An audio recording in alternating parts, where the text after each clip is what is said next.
Qui pourra sauver l'amour? C'est une question que Daniel Balavoine, le célèbre chanteur de la première moitié des années 80, posait déjà dans l'une de ses chansons, justement. Et je pense que c'est une bonne question. En tant que chrétien, la poser, c'est aussi peut-être poser celle du mariage, qui pourra sauver le mariage. Pour bon nombre de nos contemporains, le mariage est en effet devenu une institution désuète et démodée, voire un carcan qui emprisonne l'amour, qui empêche donc de l'épanouir. Dans ce cas, ce serait donc le mariage lui-même qui serait la cause de la mort de l'amour. Alors, si nous sommes honnêtes, nous devrons admettre que l'amour bat souvent de l'aile dans les mariages, même dans les mariages chrétiens. La joie n'est pas vraiment présente, ni la paix d'ailleurs. Pour toutes ces raisons, le mariage est aujourd'hui dénigré. La déconsidération du mariage n'est donc pas toujours l'œuvre des adversaires déclarés de celui-ci, et ils sont nombreux, mais le fait des mariés eux-mêmes par ce qu'ils font de leur mariage. Ce sont donc malheureusement eux qui jettent le discrédit sur le mariage institution. C'est ce qui fera dire donc à Louise Villemorin, femme de lettres, écrivain et poétesse, de nos jours, il n'y a que les curés qui veulent se marier. Qui peut sauver l'amour? La question est importante car on y perçoit un cri. Le cri de tous ceux et celles qui ont été trahis dans leur amour ou ceux qui le cherchent encore désespérément sans vraiment savoir ce qu'ils cherchent en définitive. Parce que qu'est-ce que c'est l'amour? Alors l'amour est la plus belle des choses, les poètes l'ont assez répété, mais s'il est déconnecté de sa source, nous avons vu que cette source c'est Dieu lui-même, celui-ci peut aussi mener à la dépression, à la violence, à la haine et même parfois au suicide. De nos jours, on nous dit que toutes les expériences sont bonnes, que tout est permis ou presque, qu'il n'y a pas de mais en matière d'amour. Et pourtant, au travers de ce que vivent les êtres autour de nous, nous savons que rien n'est plus faux. Ce qui est vrai en revanche, c'est qu'on peut faire du mal aux autres et à soi-même par notre façon de vivre et que l'absence de boussole et de repères pour se diriger dans ce domaine est un immense malheur. Toutes ces choses manifestent que nous avons perdu le mode d'emploi de l'amour. Alors le chrétien, lui, n'est pourtant pas privé de repères. Il a l'Esprit Saint en lui et la parole de Dieu comme boussole. Pourtant, je l'ai dit, de très nombreux mariages chrétiens sont des contre-témoignages. Alors comment est-ce possible? Je pense que c'est assez simple. Au mieux, on se contente de savoir ce que Dieu dit en termes d'écoute, d'attention, de service et d'amour envers l'autre, mais on ne le met pas en pratique, on n'obéit pas à Dieu dans les faits. Alors qu'avec l'aide de Dieu, si on le prend véritablement au sérieux, les difficultés bien réelles présentes dans les couples peuvent être vaincues et les échecs réparés. Nous sommes des pécheurs sauvés par grâce qui peuvent apprendre ce qu'aimer veut dire et trouver auprès du Seigneur la force d'aimer. Et si vous pensiez que cela devrait être facile d'être deux puisqu'on s'aime, il suffit de se rappeler ce qu'est le couple, du moins d'après un de mes profs de l'Institut biblique, deux égoïstes qui ne doivent plus en faire qu'un. Revenons donc à la source des choses. Qu'est-ce que aimer veut dire pour Dieu, qui en est la source et l'exemple? Alors la première chose, je pense, qu'il faut redire et affirmer, c'est probablement la plus importante, c'est qu'aimer pour Dieu, c'est être responsable. Ce qui signifie qu'aimer, c'est refuser de faire de l'autre un objet, c'est au contraire le respecter comme une personne à part entière. Autrement dit, on ne peut véritablement aimer qu'en acceptant de voir en l'autre un vis-à-vis, un égal en dignité. C'est-à-dire un être devant qui on est responsable. Et je rappelle, parce qu'on l'oublie souvent, comme beaucoup de choses en français, que responsable veut dire tenu de répondre, de rendre des comptes. En fait, tout est là. Contre le discours général de notre société occidentale qui légitimise de plus en plus l'irresponsabilité et l'égoïsme, Dieu dit et redit dans sa parole qu'aimer, c'est sortir de soi, s'ouvrir à l'autre et donner, être tenu pour responsable devant l'autre. Pour aimer, vous l'aurez donc compris, il faut dépasser le narcissisme, la contemplation de soi, l'attention exclusive portée à soi, qui fait de celui que l'on dit aimer un simple reflet de soi-même. Au fond, dans ce cas, on n'aime que sa propre personne et on ne sort pas de son rêve égoïste. L'autre devient alors un prétexte dont on ne se soucie pas vraiment, puisque dans les faits, il n'existe pas vraiment. Alors, un récit dans la Bible est, je pense, exemplatif de ce que je viens de dire. Alors, c'est un exemple extrême, vous allez vous rendre compte par vous-même, mais qui, selon moi, pose bien la problématique. Alors, je vous fais le pitch avant de prendre le texte. Amnon, l'un des fils du roi David, tombe éperdument amoureux de sa demi-sœur Tamar et il ne sait pas comment s'y prendre pour le lui faire comprendre. On dirait le début d'un mauvais feuilleton, ou d'une mauvaise série, dit-on aujourd'hui. Alors, il demande conseil à l'un de ses cousins qui lui suggère un subterfuge pour attirer la malheureuse pour un temps dans sa chambre, ce qui, à l'époque, ne se faisait absolument pas. Aujourd'hui, c'est en courant, à l'époque, jamais de la vie. Et c'est là que nous prenons le texte. Donc, je précise encore, le cousin en question a dit à Amnon, tu te fais porter pâle, tu fais venir le roi David, ton père, dans ta chambre, et tu dis, oh, mon père, peux-tu m'envoyer ma demi-sœur Tamar pour qu'elle me prépare à manger dans ma chambre? Et là, tu tires ton plan, comme on dit, à Bruxelles.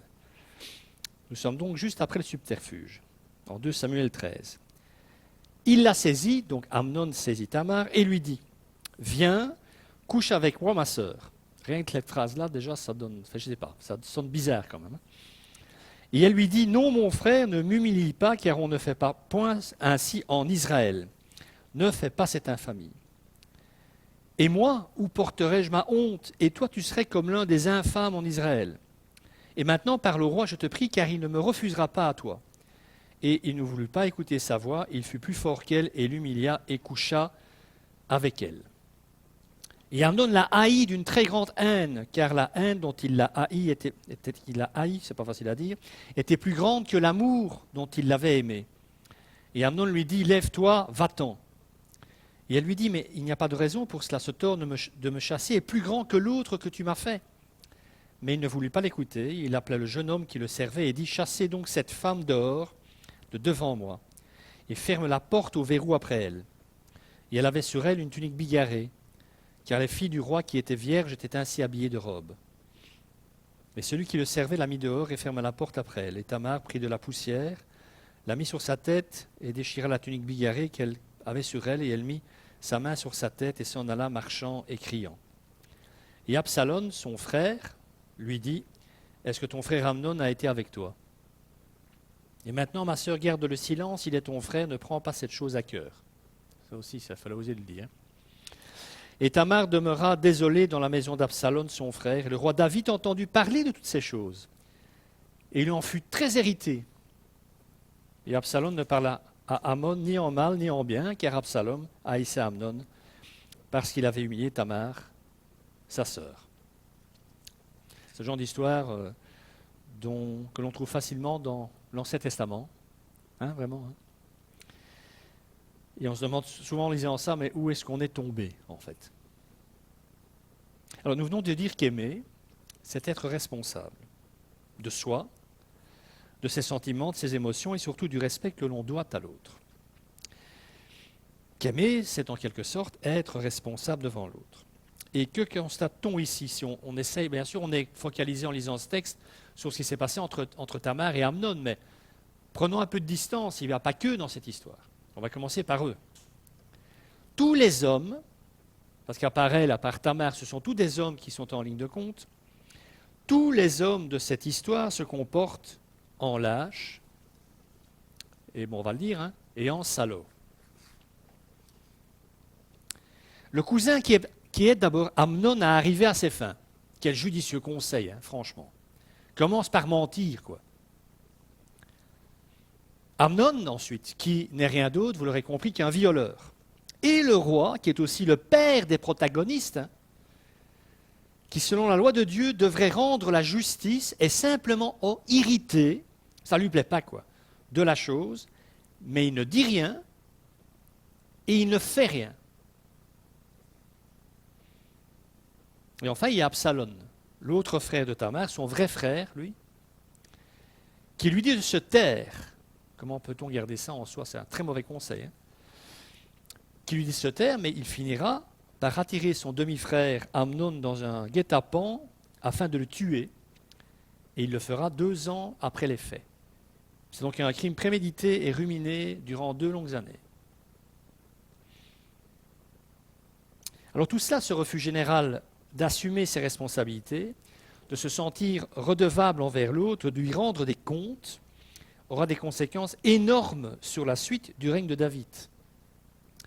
Car il va devoir finir par bannir Absalom, son autre fils, parce qu'il a tué Amnon, il va le bannir.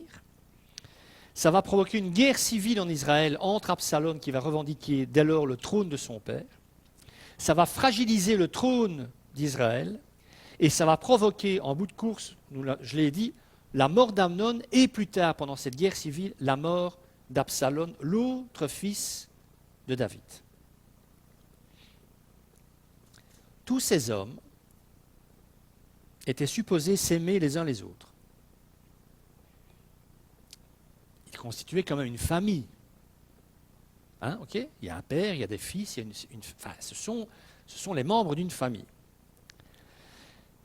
Même si tous les fils n'avaient pas la même mère et que l'on peut y voir aussi, sans doute, l'un des problèmes majeurs des familles composées. Hein. Amnon et Absalom ne se considèrent sans doute pas vraiment comme des frères. Hein. Autre époque, autre mœurs, bien entendu. Nous avons du mal, disons-le, avec cette pauvre fille qui, avant d'être violée, supplie son agresseur de l'épouser et qui, une fois le crime perpétré, réitère sa demande à son violeur. Épouse-moi, je te viole, tu m'as violé, épouse-moi quand même. Nous avons, du fait de notre lecture du XXIe siècle, envie de hurler devant l'injustice et le surréalisme de cette situation. Ce qui doit aussi nous interroger encore et toujours sur la notion de contextualisation des faits. On peut dire que quelque chose est unanimement mal, de tout temps condamnable, indépendamment des époques donc, mais il faut prendre garde de ne pas juger les êtres à des siècles, voire ici des millénaires de distance, et en particulier les victimes. Tamar a évoqué les armes que la culture, la coutume et la loi de l'époque lui donnaient ou qu'elle pensait posséder pour se sortir de ce mauvais pas. Mais ce n'est pas vraiment mon sujet. Revenons donc à nos moutons sans y mettre trop d'affect rétrospectivement. Le texte nous dit qu'Amnon aimait Tamar. Alors j'ai été voir dans le grec, dans la traduction grecque de l'Ancien Testament et dans l'hébreu. Alors, l'hébreu, le terme ne vous dira rien, mais la traduction grecque, c'est agapéo. Hein.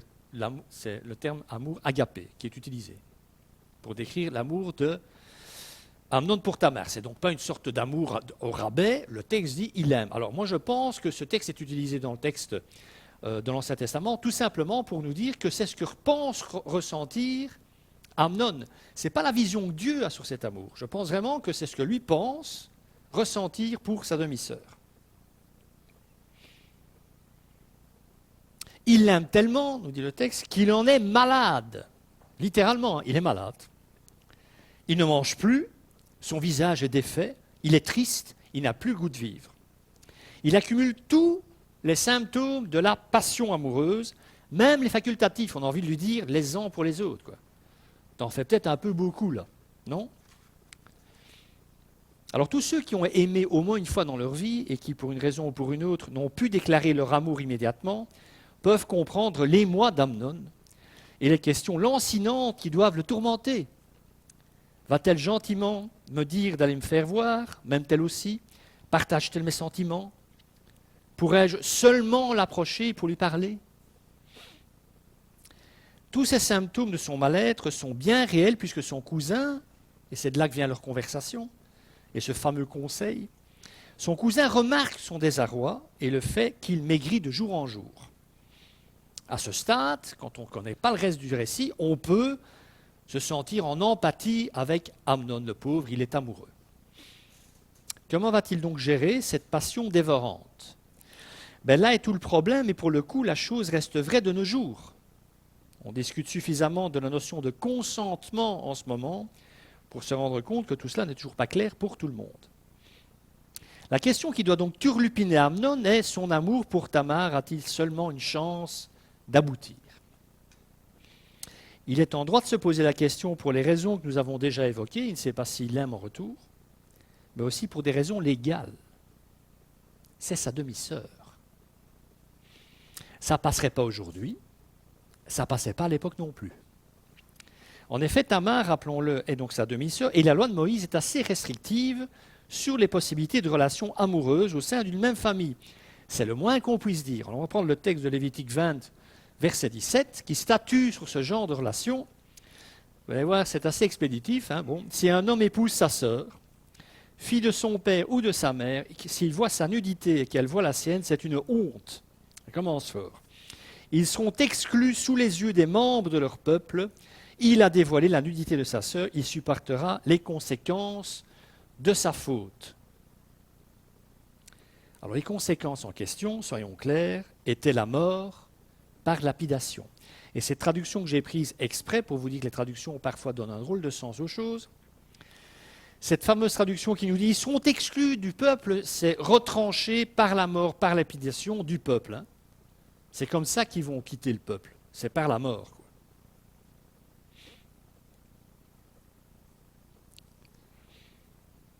On peut donc déjà relever dans notre réflexion que notre ami Amnon, je mets ami entre guillemets bien entendu, ne gère pas ses émotions de manière responsable puisqu'il sait que ses sentiments, son amour pour sa demi-sœur, lui sont interdits. Il ne peut pas éprouver quoi que ce soit de ce type envers sa demi-sœur. C'est clair, quoi. Donc, à la limite, son cousin aurait dû dire « mais avec quoi tu viens, quoi? C'est ta demi-sœur. Pense à autre chose, va chasser, va tirer à l'arc, soule-toi une bonne fois, je ne sais pas moi. »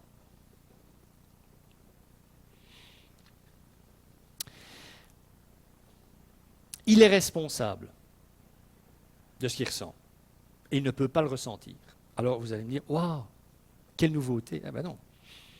Vous avez bien entendu, vous avez bien compris ce que j'ai dit. Nous sommes responsables de nos sentiments amoureux et des autres aussi d'ailleurs. Tout ce que l'on ressent, on en est responsable. Ce qui signifie que les positionnements que l'on entend parfois, en tout cas moi j'ai souvent entendu, je n'ai pas choisi de tomber amoureux, ne tiennent pas la route. Comme le disait Martin Luther, nous ne pouvons pas empêcher les oiseaux de voler au-dessus de nos têtes, donc il faut comprendre par là, nous ne pouvons pas nous empêcher de penser, mais nous pouvons les empêcher de faire leur nid sur notre tête. Autrement dit, nous sommes responsables de ce que nous faisons, de nos pensées et de nos sentiments.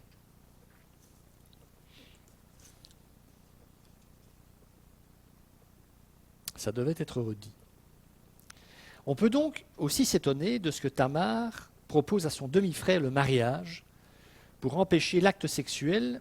On peut s'étonner, mais c'est oublié, et ça vous ne le savez pas forcément, et je vais vous le dire, que Tamar était la fille d'une princesse syrienne, pas juive, syrienne nommée Guéchour. Tamar pouvait donc ignorer les lois régissant Israël et en tout cas penser que la volonté du roi suffirait pour légitimer une pareille union, que le roi aurait pu accorder son autorisation malgré tout. Union qui était sans doute d'ailleurs d'usage chez elle, en Syrie, comme parmi toutes les nations de l'Orient de l'époque. Les mariages dans la même famille, au sein de la même famille, étaient courants. Rappelons, pour l'anecdote, mais ce n'en est pas une, qu'Abraham, à l'origine, est babylonien, il habite la région de Our, vous vous rappelez, et qu'avant son appel venant de Dieu, il partageait les coutumes relatives au mariage en vigueur en Babylonie, puisqu'il a épousé sa demi-sœur. Sarai est sa demi-sœur à Abraham. Disons encore que c'était la coutume, par exemple en Égypte, de se marier entre membres de la famille royale afin d'éviter toute altération de la pureté du sang royal. Le dernier pharaon d'Égypte, plutôt la dernière pharaone d'Égypte, Cléopâtre l'a bien nommée, qui était pourtant d'origine grecque, a été mariée à ses deux frères, Ptolémée XIII et Ptolémée XIV. Ils étaient très inventifs pour les prénoms des rois à l'époque. Moi, j'aurais détesté avoir un numéro derrière mon prénom, quoi. Yves Ier, à la limite, ça va, mais Yves le 18e, qu'est-ce que c'est que ce truc, franchement? Bon, soit, je fais la parenthèse. Alors ça, c'est pour Tamar. Elle pouvait s'illusionner encore sur les lois de son pays d'accueil. Amnon, par contre, ne pouvait pas ignorer les conséquences potentielles qu'aurait son acte, puisqu'il était juif, aussi bien du côté de son père que du côté de sa mère. C'est sans doute pour cela qu'il refuse toute possibilité d'arrangement avec la pauvre Tamar, une fois l'acte commis, car il sait tout simplement que cet arrangement n'existe pas. Ne reste pour lui que la faute et la possible terrible conséquence. Conséquence, me semble-t-il, qu'il tente d'éviter en chassant sa sœur et en lui fermant sa porte, tentant par là de faire reposer l'opprobre de la faute éventuelle sur Tamar. Parce qu'il faut quand même bien clair, à l'époque, dans n'importe quelle société, une femme qui se faisait violer, je ne vais pas dire à la limite que c'était bien fait pour elle, en attendant, c'est elle qui était marquée à vie, pas le violeur. Et cette histoire ici, pourtant on est en Israël, c'est le roi David, l'homme selon le cœur de Dieu, et bien ça va se passer comme ça aussi. C'est plutôt la frangine qui va en prendre plein là. Alors, surtout quand on pense à ce détail assez terrible, c'est que les vierges de la famille royale portaient des couleurs particulières. Et que le fait de déchirer cette robe, de déchirer ces couleurs, de ne plus les porter, signifiait aux yeux du monde entier, de toute la culture de l'époque, de la société de l'époque, que cette fille n'était plus vierge et qu'elle n'était pas mariée. Donc c'était une... Continuerai la phrase. Il y a peut-être pire encore dans la tête d'Amnon. Je le cherche peut-être un peu, mais voilà. Amnon pense, en tout cas c'est possible, étant le fils du roi, et le connaissant peut-être un petit peu, que son père ne fera rien du tout de ce qu'il aurait dû faire. C'est intéressant.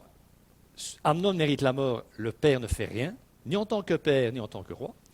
Et quand finalement Absalom tuera Amnon, il est coupable de meurtre, il le bannit. Il n'est pas condamné à mort, il le bannit. Ça se passe après la faute de David avec Bathsheba. Ça donne peut-être une idée de ce qui se passe dans la tête et dans le cœur de David. J'ai souvent dit, David, sa plus grande force, c'est son amour. Il aime à un point invraisemblable. Quand il aime, c'est à la mort et à la vie. Mais il n'a aucun équilibre dans son amour, à mon avis. Parce que l'amour, à un moment, ça dit non, ça fout des baffes quand il faut.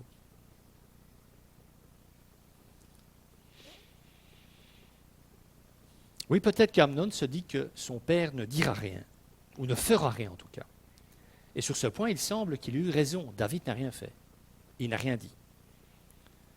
Et ce qui est terrible, c'est qu'en ne disant rien et en ne faisant rien, David a condamné ses deux fils qu'il aimait tant à mort. Alors le conseil donné par le cousin de Amnon va donc emmener celui-ci sur un très mauvais chemin. Il avait sans doute envie de l'emprunter, mais soit. En acceptant la proposition en question, se faire porter pâle et demander à son père, donc le roi, de participer au traquenard à son insu, Amnon va porter un coup fatal à ses sentiments. Appelons ça comme ça. Alors, une grande leçon est à tirer ici, mes amis. Le mensonge et l'irresponsabilité n'ont jamais, mais jamais, servi l'amour. C'est la triste expérience qu'il va faire, je reprends le verset 15, puis Amnon éprouva de la haine ou de l'aversion envers elle, une haine plus forte encore que ne l'avait été son amour. La semaine passée, je vous disais que dans beaucoup de couples, ça passe de l'amour à la haine. On dit, de toute façon, il suffit d'être un peu proche d'un couple qui va divorcer et vous chercherez l'amour encore. La haine, vous allez le trouver, ou le ressentiment, vous allez le trouver, ça. Mais l'amour, c'est normal, si on s'aime, on ne divorce pas, quoi. Sa haine soudaine est aussi sans doute une façon de chasser toute possibilité de culpabilité par rapport à l'acte qu'il vient de commettre. Moi, je ne connais pas Amnon, on n'en parle pas beaucoup à part dans ce texte-là. Je ne sais pas quel genre de type c'est. Là, on a peut-être une petite idée quand même. Mais il doit quand même un peu culpabiliser. Donc, enterrer ça en ne voulant plus rien savoir, peut-être une façon d'atténuer sa culpabilité. Qui sait? Ce serait déjà positif pour lui qu'il en ait un petit peu. Alors, Yehonadab c'est le fameux conseiller, a fait des émules. J'aimerais tellement vous dire que de nos jours, ce genre d'andouille n'existe plus. Mais pourtant. Notre monde est encore rempli de conseillers à son image. Il nous invite à l'amour irresponsable, à considérer l'autre comme une expérience sans conséquence ou comme une cigarette que l'on fume. Le temps de la fumer, et c'est le mégot qu'on jette. Ces conseillers nous promettent des aventures amoureuses palpitantes, en réinventant l'amour et en le dissociant du sens des responsabilités. Ils affirment que nous serons libres. Alors cette fameuse liberté que l'on nous promet, il faut le savoir, n'est jamais que celle des grimaces quand elles prétendent réinventer le visage. Il faut lire ça dans les notes. Il faut un peu de temps pour que ça descende, ça je pense. Nous avons donc la responsabilité de dire encore et encore, prenez garde de ne pas être un mégot et de ne jamais faire de l'autre un mégot. Nous nous tromperions néanmoins si nous pensions que les agissements d'Amnon prouvent qu'il n'avait pas de sentiment pour Tamar. Alors là, j'ai balancé un pavé énorme dans la mer, mais tant pis. Que Amnon ne l'aurait jamais aimé. Alors, qu'il ne l'ait pas aimé comme Dieu définit l'amour, ah oui, ça c'est sûr, ça c'est évident ça. En revanche, n'écartons pas trop vite la possibilité qu'il s'agissait bien d'amour comme l'envisagent encore beaucoup de gens de nos jours. Faisons donc bien attention à ce que nous éprouvons vraiment quand nous disons aimer quelqu'un. Notre texte, je l'ai dit, utilise bien le verbe aimer pour parler des sentiments qui animaient Amnon, mais de quel amour s'agit-il ? Alors, au vu des symptômes d'Amnon, nous dirions qu'il s'agissait bien d'amour, mais au vu de son attitude, peut-on encore le dire ? Bien sûr que non. Je pense que le fils du roi a confondu amour et désir sexuel, et c'est malheureusement bien souvent le cas. Le véritable amour aurait dû pousser Amnon à écrire des poèmes pour elle, même mauvais. Même les femmes sont comme ça, je trouve, tuyau personnel. Elles aiment les poèmes. Parfois, j'ai eu l'occasion dans ma jeunesse de lire des choses que des amis avaient écrites à celles qu'ils espéraient être un jour leur dulcinée. Bon, j'avais vraiment du mal à pas rire, mais je me suis dit, t'en fais pas. Envoie quand c'est très mauvais, mais envoie, elle sera contente. Mais c'est vrai, pas raisonnable, madame, franchement. Il aurait dû envoyer des fleurs, je ne sais pas si ça faisait à l'époque, sans doute pas. Écrire des poèmes. La respecter en fait. Alors en disant cela, bien entendu, j'espère que vous avez compris, je ne dis évidemment pas que le désir n'a pas sa place dans l'amour, mais qu'il ne faut pas le laisser prendre la place du respect et de l'attention que l'on doit à l'autre. Il faut apprendre à gérer ça, c'est comme tout le reste. Le texte nous dit d'ailleurs que Tamar, c'est un petit élément, était belle. Pas une méchante, mais si elle était moche, on n'y est pas, il ne se passe rien, quoi. Mais simple, ah oui, il tombe amoureux. Elle était belle, il tombe amoureux. Mais c'est encore comme ça aujourd'hui. Donc on est sans doute plus en présence de convoitise que d'amour. Il semble qu'Amnon ait été victime de son ignorance sur la nature des choses. Et là encore, papa David, qui est pourtant un homme de Dieu, apparemment ne l'a pas beaucoup instruit dans le domaine. Jacques, je fais un saut dans le temps, 1000 ans plus tard, Jacques, lui, donc un des demi-frères de Jésus, décrira très bien la problématique à l'œuvre en Amnon et potentiellement en chacun d'entre nous. Et je prends Jacques 1, versets 14 et 15. Lorsque nous sommes tentés, dit Jacques, ce sont les mauvais désirs que nous portons en nous qui nous attirent et nous séduisent.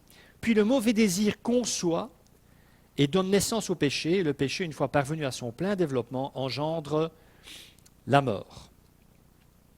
Pratiquement, ça aurait dû être la fin du parcours d'Amnon, la mort. C'est ce que la loi de Moïse, en tout cas, prévoyait. Les pères d'Orient, diront eux, les démons n'ont en effet de pouvoir sur l'homme que pour autant qu'ils trouvent en lui une convoitise correspondant à leurs suggestions.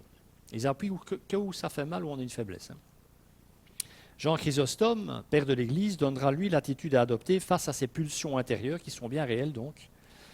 Celui qui s'est donné à Dieu commande à la colère, celui qui s'est donné à Dieu, qui prend Dieu au sérieux en quelque sorte, commande à la colère, donc à sa colère, à l'envie, à l'avarice, au plaisir et à tous les autres vices. Il examine et médite sans cesse les moyens de ne pas se laisser subjuguer son âme par les passions honteuses, ni asservir sa raison par une insupportable tyrannie, mais d'avoir toujours l'esprit au-dessus de tout ça. Cet homme-là, dès lors, nous dit Jean Climac, un autre père de l'Église, cet homme-là est, dit-il, un roi dans son cœur. Pourquoi? Parce qu'il gouverne son cœur. Ça s'appelle la sanctification, mes amis. L'attention assidue portée à nos pensées et à nos actions, c'est ça la sanctification. C'est ne rien laisser passer, en fait. Et elle bénéficie bien entendu de l'aide du Saint-Esprit, quelle chance, mais ne peut s'envisager sans notre participation active. Il faut qu'on y participe, il faut que l'on désire se concentrer, j'ai envie de dire faire l'objectif de notre vie. Et pourquoi en ferait-on son objectif? Tout simplement parce que c'est ce que Dieu demande. Il est de notre responsabilité de nous adonner à cet état de conscience spirituelle pratique avec persévérance afin de ne pas verser, même en pensée uniquement, dans des passions qui n'honorent pas Dieu, qui nous souillent et qui parfois se transforment en actes. Encore une fois, nous ne pouvons pas nous empêcher de penser, mais nous pouvons apprendre à choisir ce à quoi nous pensons. Nous sommes des êtres relationnels, mais nous demeurons responsables de ce que nous ressentons, envers qui nous le ressentons, et ce que nous en faisons. Donc ce n'est pas l'autre qui est responsable de ce que je ressens, c'est moi. Si Amnon avait été conscient qu'il était le gardien de son cœur et de ce qui s'y trouvait, et s'il en avait fait, par amour pour Dieu, le souci principal de sa vie, tout cela ne se serait jamais arrivé. C'est une grande leçon. Si nous sommes chacun le gardien de notre frère, nous le sommes d'autant plus de nous-mêmes. Il aurait simplement pu se dire, mais qu'est-ce que je suis en train de ressentir? De toute façon, au stade où il est déjà, s'il y a le désir et tout ce qu'on vous dit, j'ai dit, il y en a la convoitise sans doute, mais simplement dit, refuser ça. Alors c'est un combat, je ne dis pas dire que ça se fait ça en claquant des doigts, mais c'est non, quoi. C'est pas envisageable, c'est pas le chemin, c'est non.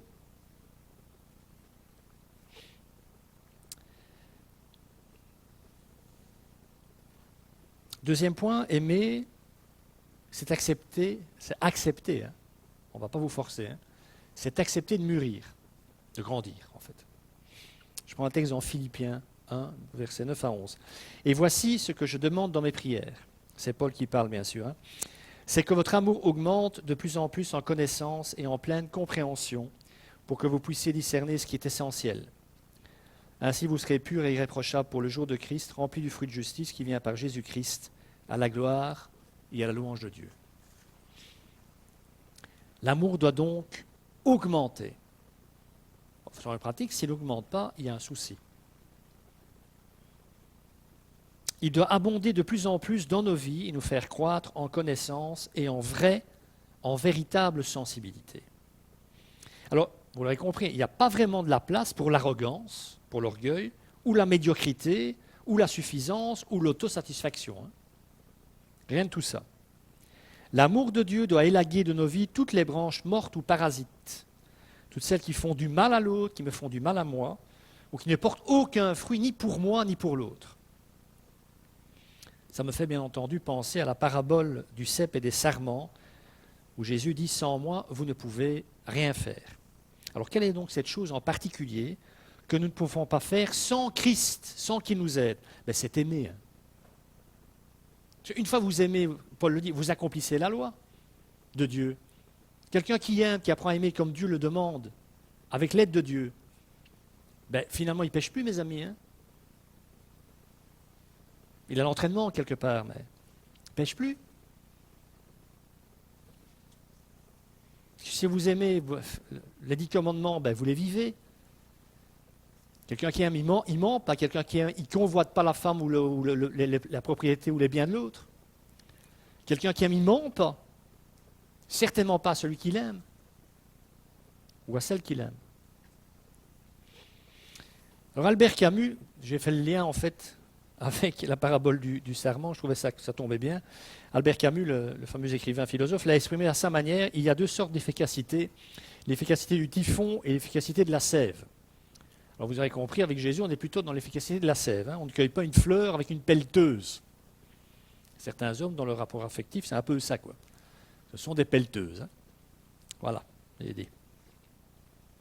Donc l'Esprit Saint en nous sensibilise à l'amour de Dieu et il fait grandir en nous le sens de la mesure, de la nuance dans nos relations avec les autres. Si, c'est moi qui ai parlé de nuance. Si. L'amour nous permet d'apprécier ce qui est important. Il nous apprend à distinguer le fondamental de l'accessoire et nous aide à faire la différence dans notre vie quotidienne entre les montagnes et les cacahuètes. Ce qui m'inquiète souvent dans les couples, c'est qu'ils font plus de bruit et ils s'engueulent plus pour les cacahuètes que pour les montagnes. Pour les montagnes, on pourra encore comprendre, mais pour les cacahuètes, ce sont des cacahuètes, quoi.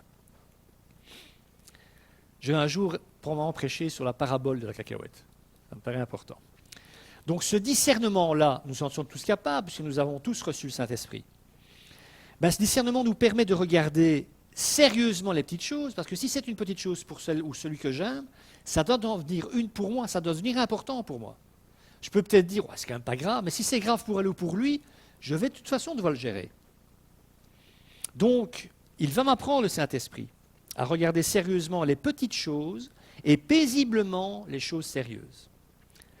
Pas dramatiser systématiquement les choses quand les choses deviennent un peu plus sérieuses. Et puis surtout, il nous conduit à penser et à prier avant d'agir. On ne rappellera jamais assez l'importance de ce genre de choses. Alors, si nous avons ce discernement, nous épargnerons bien des tracas et éviterons bien des bêtises. Mais je le rappelle encore, ce discernement n'arrive pas à notre insu, mais avec notre entière participation. Il faut le demander et il faut y participer.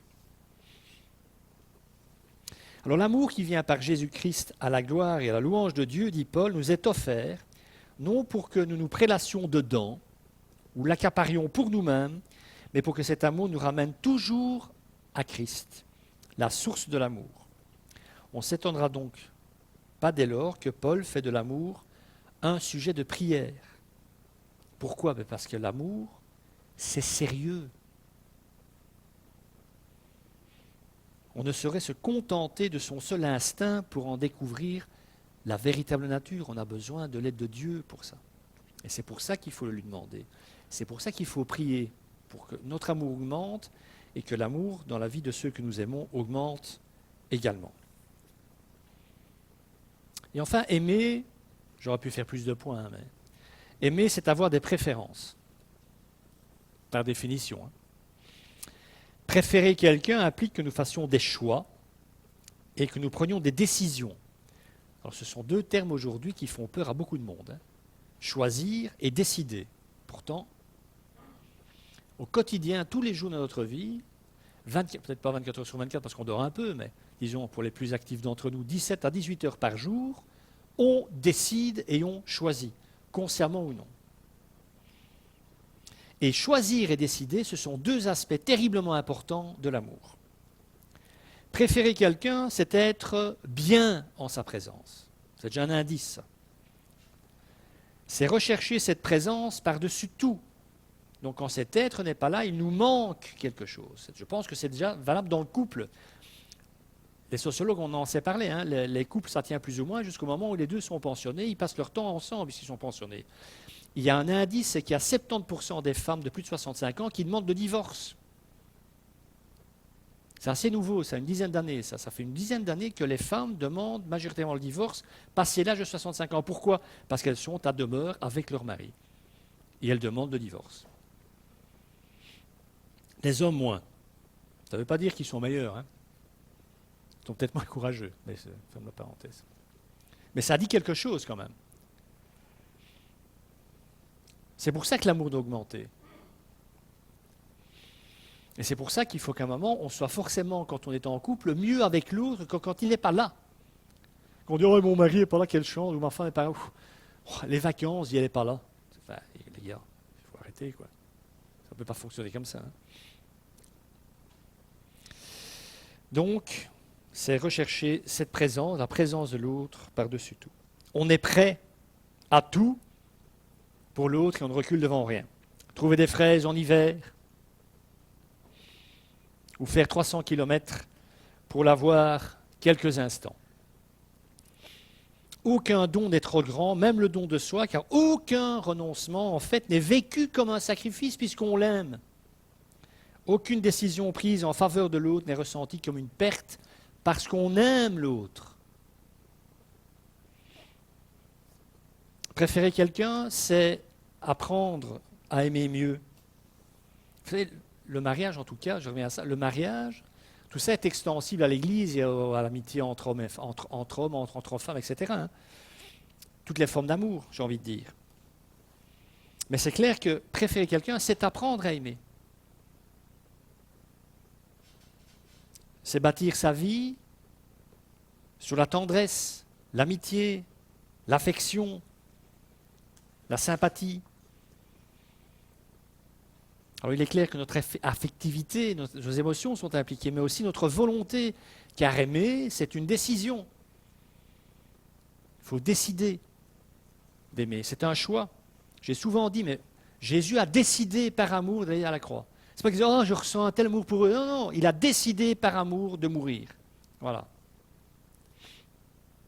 Alors, on va redescendre de Jésus à quelqu'un d'autre, parce que Jésus, c'est un exemple tellement extraordinaire, mais c'est le témoignage, par exemple, de la vie de Jacob et Rachel, un autre couple, si je peux dire, parce que l'autre n'en est pas vraiment un autre couple de l'Ancien Testament. Chapitre 29 de la Genèse, vous pouvez peut-être le relire cette semaine, vous avez le temps, ou si vous ne l'avez pas, vous prenez le temps, c'est une décision, c'est un choix. Le chapitre 29 de la Genèse nous dit aussi que Jacob aima Rachel. Tu vois un peu la même musique. Il l'aime tellement qu'il n'hésite pas à travailler 14 ans pour elle, gratuitement. Son beau-père était un peu tordu. Puis Jacob, puisque son nom signifiait quand même rotor, il est tombé dans le domaine sur plus fort que lui, avec beau-papa. Donc Jacob va consacrer 14 ans de sa vie pour avoir le privilège de partager l'existence de Rachel. 14 ans. On est à l'extrême opposé de l'attitude d'Amnon, qui veut tout de suite et se l'approprie par la force. Alors qu'ici, l'amour de Jacob se manifeste par une consécration quotidienne à son amour, à sa préférence, ça fait un peu Julien Clerc, Rachel. Ces longues années, nous dit la Bible, parurent comme quelques jours, comme rien, tant il aimait Rachel. À côté de la patience de Jacob, Amnon fait figure de bulldozer. Et le résultat, mais ça vous en doutez, hein, le résultat est lui aussi totalement différent.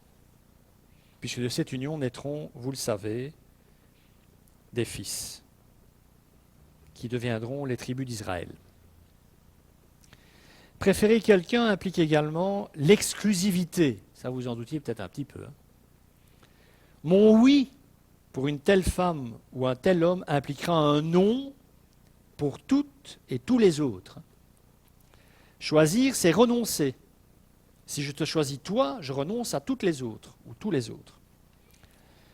Et c'est renoncer avec bonheur, pas en traînant les pieds, quoi. Pour que cela puisse être notre oui, ben ce oui ne doit pas être un ouais, oui, peut-être, oui, mais à condition que, non. Hein.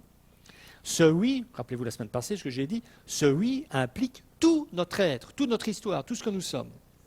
Mon oui m'engage donc totalement envers l'autre, et si nous sommes chrétiens, ce que nous sommes, devant Dieu, envers Dieu. Mais préférer quelqu'un ne signifie pourtant pas devenir aveugle. Le magnifique hymne à l'amour composé par l'apôtre Paul en 1 Corinthiens 13, et à ma connaissance, que la grande majorité des mariés, même les non-chrétiens, demandent qu'on le lise à leur mariage, sans en comprendre quoi que ce soit d'ailleurs, ben, ce magnifique hymne à l'amour, composé par Paul, ben, l'apôtre est très clair sur le sujet de la clarté. Pas d'aveuglement. L'amour se réjouit de la vérité. L'amour actif agit pour le bien de l'autre, il n'est pas détruit par l'épreuve du réel, la vie quotidienne ne le détruit pas, au contraire, cet amour-là s'en fortifie du réel. Il y trouve des moyens de fortifier, d'accroître son amour. Alors, en parlant de vérité, j'invoque ici forcément une échelle de valeur, ce qui signifie qu'il faut renoncer à faire de l'amour la vérité. Faisons attention à ça, parce que Dieu est amour, on est capable de faire l'amour une vérité. Mais encore une fois, tous les amours ne se valent pas. Et toutes les expressions de l'amour ne se valent pas. Ça veut dire que nous refusons de croire qu'au nom de l'amour, et quel amour d'ailleurs, celui d'Amnon par exemple, tout soit permis ou acceptable. On ne peut pas tout reconnaître comme bien ou acceptable par amour. Il y a beaucoup de parents qui devraient comprendre ça. Aimer, ce n'est pas trouver bon et juste tout ce que font ceux que l'on aime. Le pire est certainement de faire d'un manque d'objectivité et de lucidité à leur égard, d'un aveuglement, une règle de conduite. Et pourtant, c'est ce que beaucoup font. Car l'amour, dit Paul, se réjouit justement de la vérité. Il n'y a pas d'amour, selon Dieu, sans vérité. L'amour sera donc exigeant envers soi et envers l'autre, visant non à satisfaire ou à justifier tout ce que veut ou dit l'être aimé, mais à l'aider à avancer vers ce qui est mieux pour lui. Et dans notre cas, en tant qu'enfant de Dieu, ce qui est bon, agréable et parfait aux yeux de Dieu. C'est ça le meilleur.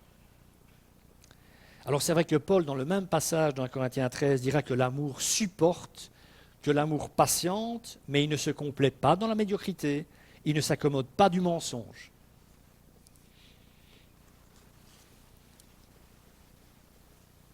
D'ailleurs, l'expérience montre que sans vérité quant aux valeurs, aux sentiments, l'amour se dégrade très vite en faiblesse, voire en indifférence, alors que le véritable amour veut le mieux. Et enfin, dernier point que j'aimerais partager avec vous ce matin, aimer, c'est dépasser, c'est important, dépasser l'amour-passion. Si l'on veut aimer vraiment, il faut vraiment, mais vraiment, se méfier de l'amour-passion. Vous savez, cette forme d'amour qui finit toujours par pousser l'héroïne sous un train. Dans les romans romantiques, demandez ce qu'elle en pense à Anna Karénine. Vous ne pourriez pas, elle est sous un train. C'est ça, la finalité de l'amour-passion. Quand on aime d'amour-passion, on tente désespérément de recréer l'être aimé à sa propre image. On attend la perfection de l'autre. C'est d'ailleurs le réel qui finit par détruire la passion, car il ne peut pas y survivre, tant la réalité met à mal ce qu'il a construit. Ça ne correspond plus un moment à ce qu'il a construit. Stendhal, l'auteur du Rouge et du Noir et de La Chartreuse de Parme, entre autres, disait « Un homme passionné voit toutes les perfections dans ce qu'il aime. » Mais mes amis, ces perfections ne s'y trouvent pas. Elles se trouvent en nous et dans ce qu'on projette sur l'autre, mais ces perfections ne s'y trouvent pas. Un mot définit bien l'amour-passion, c'est le mot « cristallisation ». Et il vient là encore, merci mon ami Stendhal, d'une observation faite par Stendhal. Il avait remarqué que dans certains lacs salins, quand on jetait un morceau de bois, sous l'effet du soleil, il se couvrait d'une multitude de cristaux de sel. Torrevieja, d'ailleurs, si vous faites l'expérience en Espagne, près de là où je vais en vacances, il y a des lacs salins aussi. C'est un gros producteur, c'est une région d'Espagne qui produit beaucoup de sel. Même chose, quand le soleil tape sur... Il y a des reflets vraiment mais magnifiques. Stendhal dit quand il y a un morceau de bois qui est jeté dans un lac salin comme ça, il y a des cristaux de sel qui s'agglutinent, et de loin, ça brille, et on a l'impression que ce sont des diamants, dit-il. Mais quand on prend le morceau de bois, on enlève les cristaux, c'est un morceau de bois mort. C'est rien d'autre, il n'y a rien en dessous. Ce ne sont pas des diamants. Donc ce phénomène de cristallisation transforme n'importe quel morceau de bois sec en un diamant éblouissant. C'est pourquoi il m'arrive parfois de poser cette question dans le cadre pastoral. Qu'as-tu cru voir en lui ou en elle? Parce que parfois, moi, je ne vois rien, en fait. C'est normal, je ne suis pas amoureux de la personne. Mais... Parce que quand j'entends parfois les sons parler, je dis, mais ça ne correspond pas du tout à ce que cette personne est. Quoi. Comment est-ce que cette personne voit ça, quoi? Ça n'y est pas. On voit souvent en l'autre ce qui ne s'y trouve pas, quand on est passionnément amoureux. Et l'amour-passion, c'est ça. Le passionné cristallise et projette sur son partenaire toutes ses valeurs, tous ses idéaux, toutes ses attentes, tous ses rêves, toutes ses références, de telle sorte que ce n'est plus une personne réelle qu'il aime ou qu'elle aime, mais sa propre image, image qu'il embellit et transfigure en permanence. Donc celui qui n'aime que d'amour-passion confond toujours son partenaire avec le personnage idéal qu'il crée de toutes pièces dans son imagination. On est dans le sur-mesure. Et comme la barre des idéaux a été placée très très très haut, et que les rêves ont la peau dure, c'est toujours la relation qui finit par en pâtir, car cet amour-là, cette passion-là, fouille en permanence la réalité. Et quand vous fouillez la réalité, vous ne pouvez rien construire dans le réel. Rien. Alors il est vrai que tout amour unissant deux êtres commence toujours, ou plus ou moins toujours, par l'amour-passion. C'est vrai. Alors, ce n'est pas trop grave en soi, si nous admettons que c'est une étape inévitable de la vie affective. Donc il faut être conscient de ça, que c'est une étape. Cette confusion devient par contre préjudiciable pour notre relation s'il n'y a pas en nous la volonté de faire évoluer notre capacité d'aimer en amour beaucoup moins exclusif et beaucoup moins possessif. Cet amour qui consiste à aimer l'autre pour ce qu'il est et non pour ce qu'on voudrait qu'il soit. Le Cantique des Cantiques, on ne prend pas souvent ce livre dans la Bible, nous dit que l'amour est plus fort que la mort, les grandes eaux ne pourront pas éteindre l'amour, ni les fleuves le submerger. On fait donc ici référence à une idée de durée. Mes amis, l'amour-passion, par contre, c'est l'amour anti-durée. En effet, le passionné cesse d'aimer lorsqu'il est à court d'imagination, ou quand il réalise que l'être aimé n'est pas le personnage magnifique qu'il s'était représenté. Et on comprend alors pourquoi fonder un mariage sur l'amour-passion, et c'est ce que la plupart des gens font, c'est le fonder sur le principe même du divorce. Pour le passionné, l'amour est aveugle, et le mariage, la réalité, lui rend la vue. Alors, j'aimerais être clair, il ne s'agit pas de condamner l'état amoureux au profit d'un engagement raisonnable. Hein. Il n'y a pas d'étincelle du tout, il y a un autre type de problème. Hein. Donc marchons sur les nuages, bien sûr, mais avec un parachute. Ça aussi, il fallait la trouver.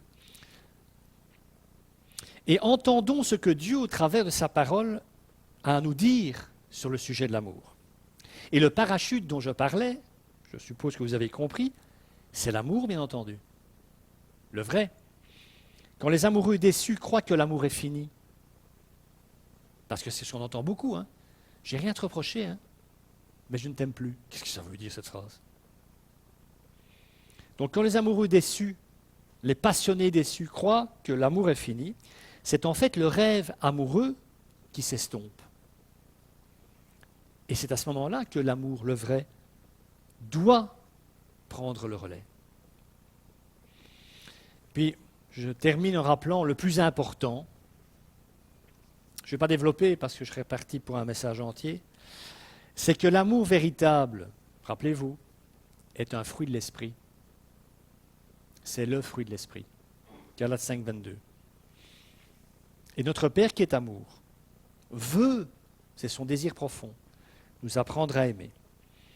Il nous reste une chose à faire, retourner à l'école. Non, c'est que le Seigneur bénisse sa parole et qu'il vous bénisse. Amen.